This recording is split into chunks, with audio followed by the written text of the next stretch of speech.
kababayan na noong 2012, si Kuting noong 2012 na siya ay bangag na bangag at halos araw ay nakikipag-session sa mga artista.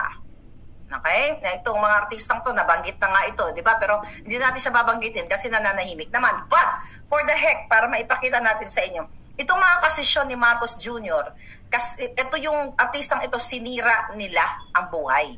Dahil, well, I may say na adult naman itong artistang to, well, sinira, na nalulung sa Coca-Cola. So, ngayon, noong 2012, ayon sa ating informasyon, alright, si Kuting ay huhulihin na sana kasama itong artistang ito. So, hulihin na siya, may order na po, actually hawak ko, alright?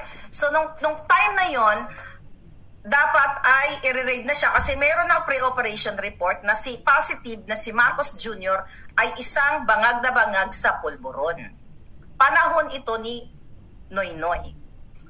So, nung time na all set up na, mga kababayan natin,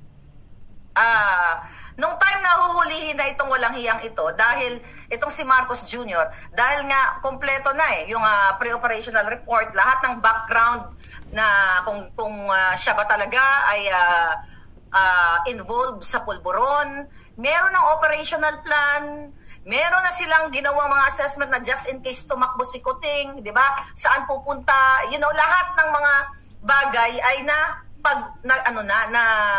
na-set up na. Lahat, contingency plans, post-operation, kung anong mangyayari kapag hinuli na si Kuting. Lahat po, kompleto na sa coordination niya mga yan. Okay?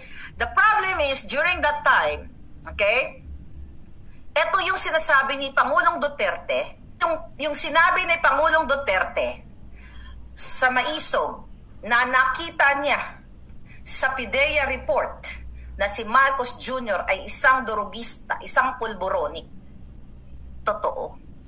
Yung sinabi ko sa inyo na lumuhod si Amy Marcos sa Pangulong Duterte na wag na hulihin si Kuting o wag na siya isama doon sa pulburonic list, sa narco list.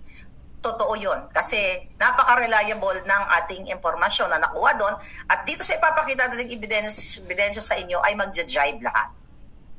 So, nung panahon ni Noynoy, isa sa kabinete ni Noynoy ang humarang dito. Okay? Maari, okay? Hindi natin muna siya bibigyan ng pangalan, pero maaring business partner ni Liz Satanas. Kasi napag-alaman natin na pinigil, ginawa ng paraan para wag matuloy at hindi tuluyang mapahiya si Marcos Jr. na siya po ay pulburonic. Na siya ay nasa narco list talaga. Nandoon talaga siya. Mga kababayan, nandito po ang confidential report ng PIDEA na hawak ko sa inyo. Ipopost ko to sa Twitter mamaya para may kopya kayo, hindi yung ganitong klaseng papel. Baka sabihin nyo ginawa-gawa ko lang. Okay, ipapakita ko sa inyo ang original copy. Okay? Sa Facebook, bahala na kayo, i-upload nyo lahat. Mag-stitch kayo sa TikTok, it's up to you. But this document na hawak ko makapagpatunay na ang sinabi ni Duterte ay totoo. Na si Marcos Jr. ay kasama sa listahan ng mga nagpupulburon ng PIDEA. Ito po, nakalagay dito sa confidential report, Republic Act, ito, PIDEA. Ayan, 2 page po yan. Alright? PIDEA, okay? Basahin ko na lang para bonggang-bongga. Republic of the Philippines, Office of the President, Philippine Drug Enforcement Agency, Intelligence and Investigation Service, NIA Northside Road, NGC, Barangay Pinyahan, Quezon City. Andyan ang logo ng PIDEA, mga pabalangga. So ito ay, sa the last minute, may kumausap sa akin na, Maharlika, wag mong ipakita ito, hindi yung nagbigay sa atin, wag mong ipakita sana ang ebidensya from the PIDEA kasi lalo kanilang tatargetin at papatahin ka, hindi ka sisintahin ng mga ito. Sabi ko, kahit napakita ko hindi, papatahin din naman ako ng mga yan kapag ginusto nila at nakapag-tsempo yung mga hayop na yan. Sabi ni Kate Watson, ilabas na yan para mapahiya mga Marcos. Yes. Pupost ko to later after ng vlog natin. Okay? Ito, ulitin natin. Confidential. Republic of the Philippines Office of the President. Okay? Ito'y alam ni Noynoy nung time na siya ang presidente. Right? Hindi ko alam bakit hindi nila inisplok to at ginamit nila nung 2016 election ng presidente at even ng 2022. Kasi nga, alam niyo na kung bakit hindi ginamit. Kasi pala, pare-pareho silang dilawan-pulawan. Pre-operational report, control number, okay, blank. Dated March 11, 2012 pa lang, dapat ay nasa nakalaboso na si Marcos Jr. 2012, that's the date. Okay, yan. Okay. Ngayon, number 1, Unit Office Intelligence and Investigation Service. Name of the target. No alias. First na nakapangalan na binura ko na hindi na natin siya isasama, pero ano natin, i-upload natin ito mamaya. Blank, artista, and Bongbong Marcos and Bonget and some unidentified male and female cohorts. Ito po ay order para i-arestuhin sila dun sa kanilang rumbuhan kung saan sila ay nagpupulburon. Okay? Name of the target, blank, the artista, and Bongbong Marcos and Bonget, alias Bonget, and some unidentified male and female cohorts, Filipino. Okay? Yes. Specific area of operation, NCR, National Capital Region, Makati City. Nakalagay dito, summary of information.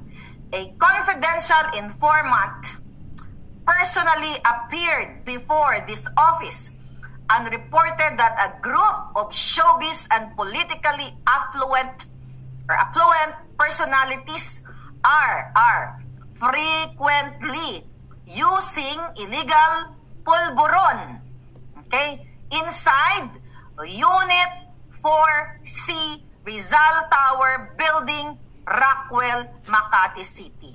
May perma ng team leader. Okay? Binura din natin para ma-highlight si Marcos Jr.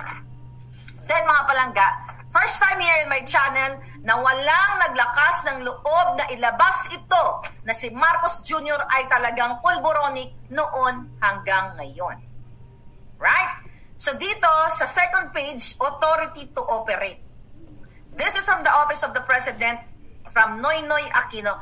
Pero I doubt it, baka hindi ito nakita ni Noynoy pala. Baka baka hindi nga nakita ni Noynoy ito, but dahil yung kaniyang mga kabinete ay hinarang. Cabinet niya, isa sa cabinet niya, ayon sa ating source, ang humarang nito para hindi ma-raid o mahuli si Marcos Jr. Itong time na to, ayon sa ating informante, langung-langu at halos every night ay nagsisesyon sila dito sa Rockwell na ito. Okay? Authority to operate, control number, date, okay, March 11, 2012.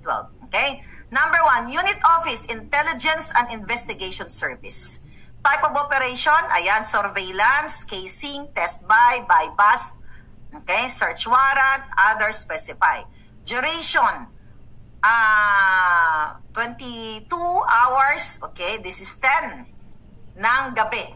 March 11 of 2012 to March 12, 2012. Okay? Ngayon, nakalagay dito, Area of Operation, NCR, Makati City.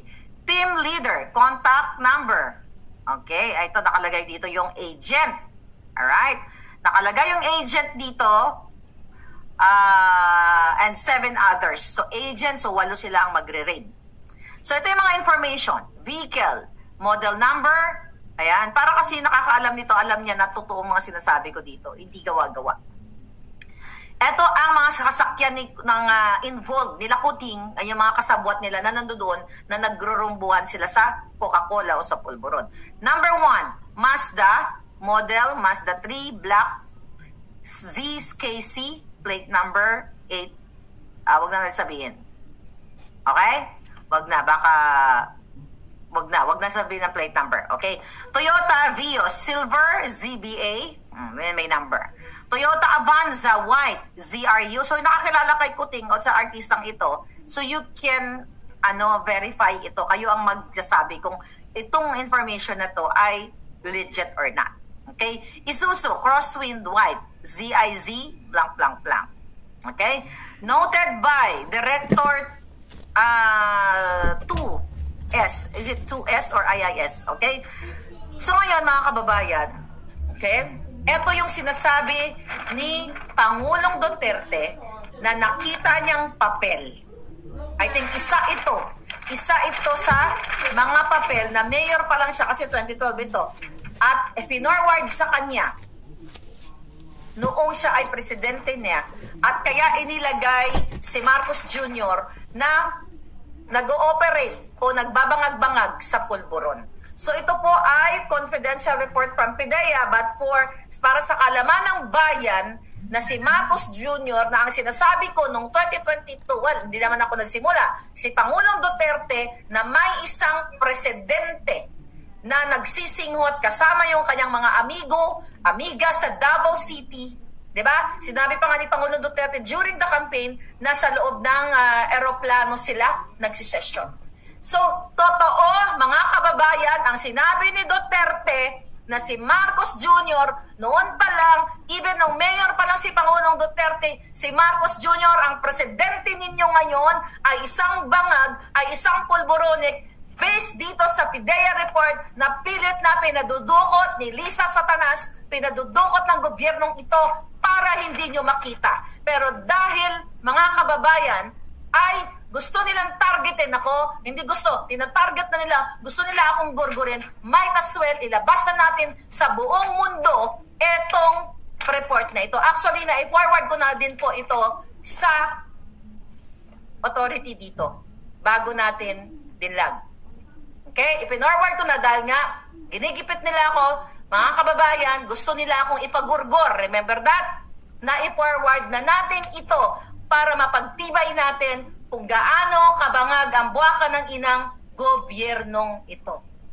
Nasa mga kamay ninyo ang desisyon kung kayo ba ay tatahimik, religious group, people of the Philippines, kung tatahimik kayo na ang presidente ninyo ay isang bangag, ang mga nakapaligid sa kanya ay gusto kayong iharang sa gyerang hindi naman gyera ninyo.